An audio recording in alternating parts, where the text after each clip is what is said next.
As he enters, the sight he sees is exactly what he expected. There is a room that was once prestigious, cleaned immaculately. An opulent chandelier hangs in the roof above, once being alit with magical candles that would never shorten or burn out, that would shine through the crystal, filling the room with radiant, beautiful light. Now the essence of these magical candles snuffed, the room itself dark, everything in it covered with a layer of dust. Spiders' webs formed in the corners, across curtains and tapestries, filling the large fireplace that would normally be burning, giving the room a dull, warm glow, but now stands empty.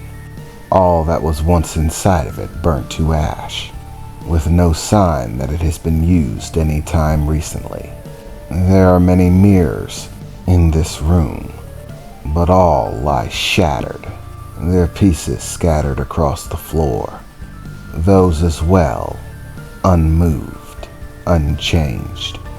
There has been no attempt to clean them or move them in any way. If one were to pick up a piece of the glass, they would find a pattern left in the dust where none had fallen where the glass lay. Dressers covered with tears and scars into the wood, torn apart. Jewelry and clothing scattered across the floor. Drawers thrown about. But none of these things are recent. No, they have all been this way for a great deal of time, and simply lie, unmoving, unchanging, unshifting in any way.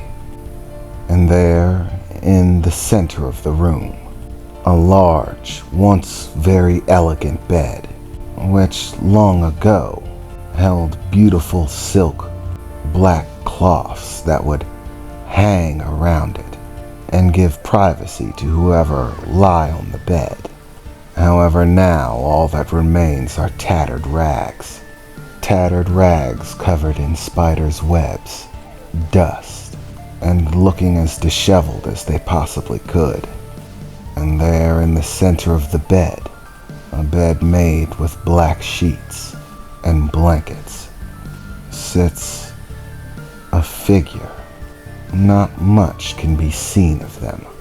At first glance, one would hardly think that it was a person at all, barely able to see their form underneath the long hair that flowed out from their head, covering nearly everything, so long that you lose track of their body underneath it. But if one were to look close, you could still see her. Her small black curved horns protruding from the top of her head, glowing yellow eyes, slit like that of a snake, a pair of hands, soft, feminine hands, with long black fingernails, portions of a face, the face of a beautiful woman. Her absolutely beautiful features a stark contrast to the disheveled and wearied room that surround her. The hair, long and far overgrown, covering her entire body, even stretching out onto the bed. All the while a voice emanates from her, singing a soft, sweet song. And there, barely visible through the flowing hair that covers nearly everything, cradled within her grasp, a small stuffed animal, that of a parakeet, an animal that is often kept as a pet within the demon world. Upon the neck of this small stuffed animal hangs a crystal that emits a dull silver glow that softly pulsates, giving small amounts of light to the area underneath the hair And there she sits, cradling that stuffed animal, singing the song that she sings every day.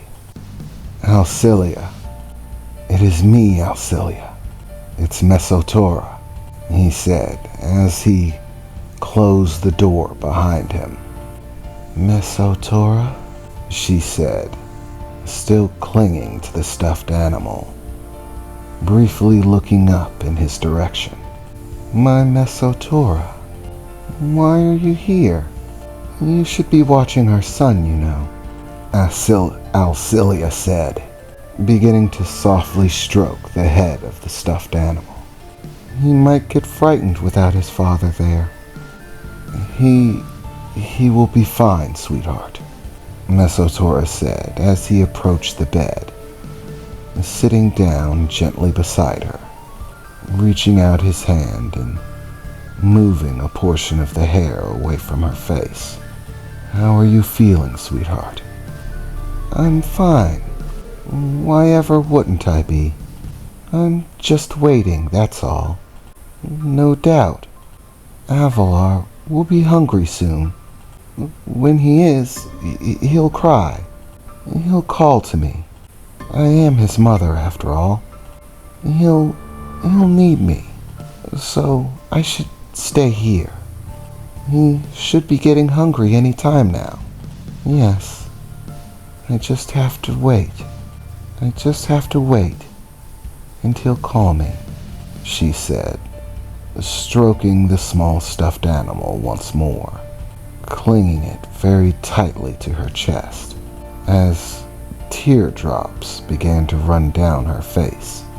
I'm certain it'll be any time now. It will be. He'll call me. Yes, sweetheart, of course he will. And you'll hold him in your arms and tell him you love him and sing him a sweet song to lull him to sleep again, Mesotora said, wrapping his arm around his wife, leaning in and pressing his head against hers. It'll all be fine. We're family after all. But you should eat, sweetheart. You look famished. No, I can't do that. What if I'm busy? What if I'm busy when he calls? I have to be ready. I have to be here, she began to shout, looking over to Mesotora, almost seeming panicked, a look of fear in her eyes as the tears continued to flow.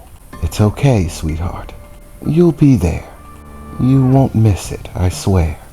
But if you're going to feed him, then you need to be fed yourself, don't you? You need to be in good health for your son. So you have to eat, sweetheart. It's good for the both of you. Yes, I suppose, she replied, finally beginning to calm for a moment. As long as it's for Avalar, I suppose I have to eat. I should have energy. Energy for when he calls me.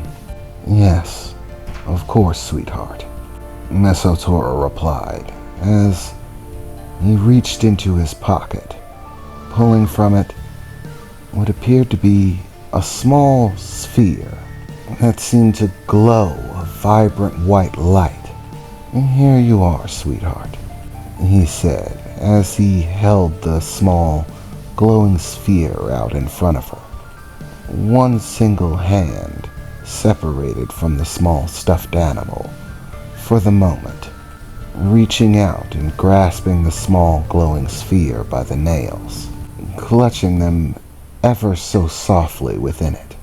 Slowly she brought the crystal sphere to her mouth, and then, as if she was breathing in, wisps of bright white energy began to flow out of the sphere, past her soft, beautiful lips, dissipating within her, until the crystal lay empty, now simply a small glass sphere with nothing inside of it.